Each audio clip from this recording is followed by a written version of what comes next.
어떻게 의사를 시작하신 겁니까? 그 원래 의사를 시작한 것도 좀 애매하게 시작이긴 했는데 공부를 하다 보니까 갑자기 의대에 왔더라고요.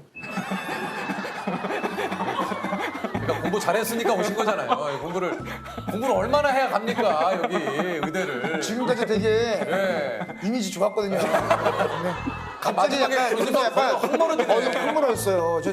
교수님 손으로 그냥 확 밀었죠 지금. 저 정말 뭐 그러니까 사실은 의대를 가겠다는 결심으로 오게 된 건 아니었고 그냥 집안의 기대 때문에 나도 모르게 이제 그렇게 그러셨구나. 들어온 다음에 환자를 보는데 힘들어요, 굉장히. 한 3시간 정도 외래를 보는 동안 환자를 한 60명에서 한 70명 정도 봐야 됩니다. 3분을 채 못 써요.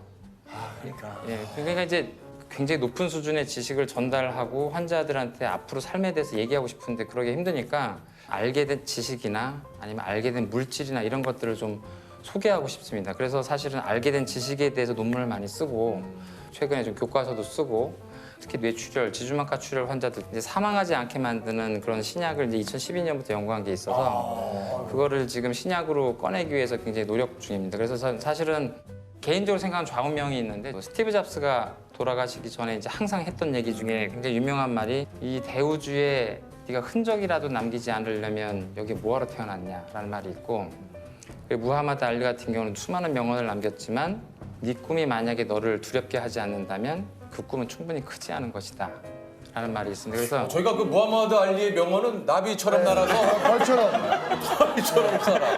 나비처럼 날아서 벌처럼 살아. 근데 무하마드 알리가 그런 얘기도 했습니까? 뭐라고 그랬다고요? 무하마드 이 알리가? 꿈이 크다. 네 꿈이 널 두렵게 하지 않는다면 그 꿈은 충분히 크지 않은 것이다. 크지 않은 것이다. 그러니까 제가 가진 꿈은 지식을 알려주고 약을 소개하고 싶은데 그 사이에 굉장히 많은 허들이 있고 직원들도 점점 많아지고 이런 상황에서 두려운 게 굉장히 많아집니다. 근데 이제 무하마드 알리가 했던 그런 말 그리고 그 스티브 잡스가 했던 말 네가 여기서 그냥 이대로 똑같이 다른 의사들과 같은 일을 할 거라면 뭐하러 태어났냐라고 저한테 채찍질하는 것 같아서 그래서 지금 남은 인생 동안에 새로운 신약을 가지고 새로운 치료의 기회를 주고 싶은 게 제 꿈입니다. 근데 이제 좀 이런 그 선생님의 나름의 그 사명감을 가지고 이렇게 신약을 개발하는데 저는 역시 속물인가 봐요. 신약 바이오주구나. 신약. 이건 어떤 또 바이오주지. 저는 또 다른 것보다 빨리 선생님 번호를 알고 싶다는 생각이 전화해서 밤에 선생님 나 어지러운데 괜찮아요? 이런 걸 물어봐도 괜찮을까? 아니 근데 정말로 좀 얘기하셨듯이 이게 좀 신약이라는 게 빨리 좀 개발이 돼가지고 이게 좀 많은 환자분들께 근데 저는 이제 궁금한 게 신약이 만약에 나오기까지 선생님 뭐 무식한 질문일 수도 있지만 왜 이렇게 오래 걸리는 건가요? 이게 여러 가지 뭐 1상, 2상이 있고 3상이 있고 그러니까 뭐 그러니까 약을 처음에 만들면 동물에서 효과가 있다는 걸 이제 효능 시험을 보고요. 그렇죠. 그 다음에 독성과 이 양리학 상태를 보는 걸 반드시 통과를 해야 돼요. 그래야만 규제기관한테 그 서류를 낼 수가 있거든요. 그 과정에 들어가는 돈이 10억에서 한 20억 원 정도가 필요합니다. 그러니까 약을 개발했어도 투자를 받지 못하면은 서류를 낼 수가 없어요. 그래서 이제 FDA나 우리나라 식약처나 그 서류를 내면 그 다음부터 일상을 시작을 합니다. 이제 1상이에요? 그 다음 일상. 여태까지 계속 동물만 했습니다. 아니 그 동물이 아니고 그렇게 하는데 한 몇십억이 드는 거예요? 20억이 기본 20억은 들죠. 그래서 일상을 할 때 또 한 20억, 30억 들고 그다음에 2상을 하고 3상이 이제 마지막으로 환자한테 효과를 보는 거거든요. 그때 할 때 이제 약에 따라서 다르지만 한 1,000억 정도 들고. 이러니까 이 신약 개발이라는 게 어마어마한 게 너무나 많은 돈이 들어가기 때문에 이래서 신약 개발이 그렇게 힘들고 굉장히 어렵죠. 아직 토양이 그 정도로 성숙해 있질 않죠. 그러니까 지금 이제 코로나도 이제 전 세계에서 지금 우리나라를 비롯해서 신약 이렇게 개발을- 이제 신약 개발과 이 백신을 만들기 위해서 노력을 하고 있는데 사실 코로나는 굉장히 비상사태라서 그걸 지금 굉장히 많은 회사들이 많은 돈을 가지고 압축적으로 하고 있어요. 그러니까 1년 안에 개발하던 과정과 약까지 나오는 게 가능할지도 모르겠다 이게 뉴스 나오지만 그러니까요. 저희들 입장에서 판타지입니다. 이건 사실은. 이거는 사실 판타지. 대부분 빨라야 한 3년 정도 걸리고요. 오래 걸리면 10년 정도 걸리거든요. 개인적으로는 저는 얼마 전까지만 해도 내년까지도 힘들 거다라고 생각을 하고 있었는데 지금 굉장히 많은 회사들의 진도가 꽤 나간 걸로 봐서 내년엔 풀리지 않을까 기대하고 있습니다. 참 진짜 이거 이게 얘기를 듣다 보니까 이게 약 하나 개발하는 게 그 엄청난 시간과 노력을 기울인 그 결과물이군요. 네. 취미는 뭐가 있으세요? 약간 얘기하기가 좀 왜요? 오글거리지만 그래서 사실은 저는 이게 평상시에 이제 시간이 있을 때는 다양한 자세로 생각하는 걸 되게 좋아합니다.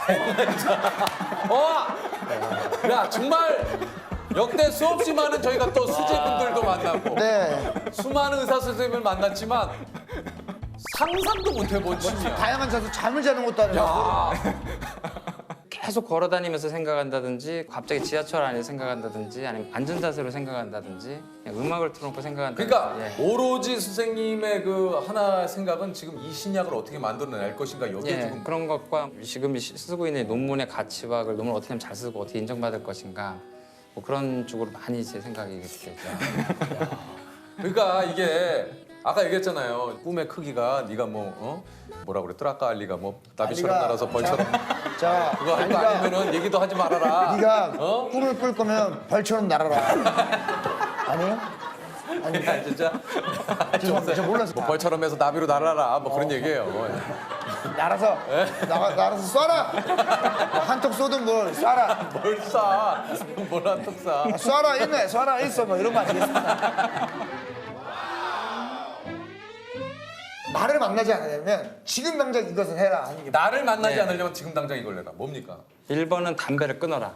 끊어라. 시작도 하지 말고 피고 있으면 당장 끊어라. 아 정말. 피지 마라. 저도 끊었지만 백해무익입니다. 백해무익이고 진짜 시작하지 않은 게 제일 좋아요. 네. 네, 담배는 진짜.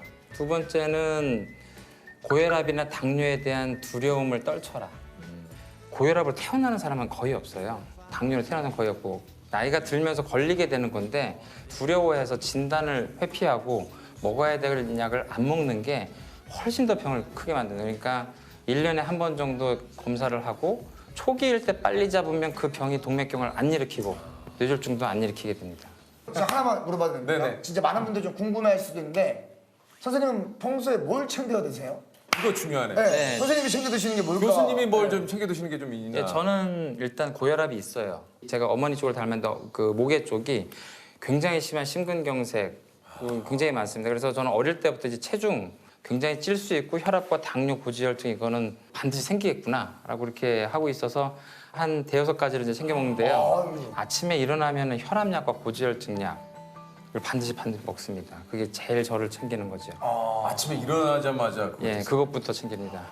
스스로 제가 진단한 병은 한 20개쯤 됩니다, 몸에. 내 스스로. 예, 20개쯤 되는데 그중에 약을 꼭 먹어야 되겠다고 생각한 게 한 이제 4-5가지 정도 있는 거죠. 대학교 끝나고 과를 정할 때 손을 많이 좀 떨고 있었어요. 수전증이 좀 있었는데 그래서 이 떠는 것 때문에 나는 외과를 못 하겠구나 하고서 이 증상 때문에 외과 전체를 포기했었거든요. 정말 뭐 내가 괜히 가서 그쪽에 폐를 끼치면 안 되지라고 생각을 했는데 나중에 신경과에서 약 하나 먹으니까 없어지더라고요.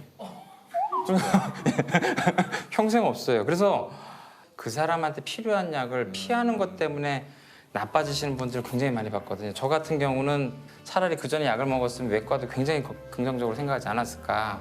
선택에 대한 그런 것들을 단순히 요거 때문에 했다는 게 굉장히 좀 바보 같기도 하고 그랬죠. 그래서 필요한 약을 잘 챙기는 게 굉장히 중요하다고 생각하고 있습니다. 오늘 저 진짜 교수님하고 또 얘기를 나눠보니까 좋은 얘기 참 많이 해주셨어요. 네, 예, 너무 알리가 뭐라 그랬죠? 예? 알리가 네 자신을 알라. 아주 네 자신을 알라고? 아닙니다. 유키스. 오케이. 오케이. 오케이.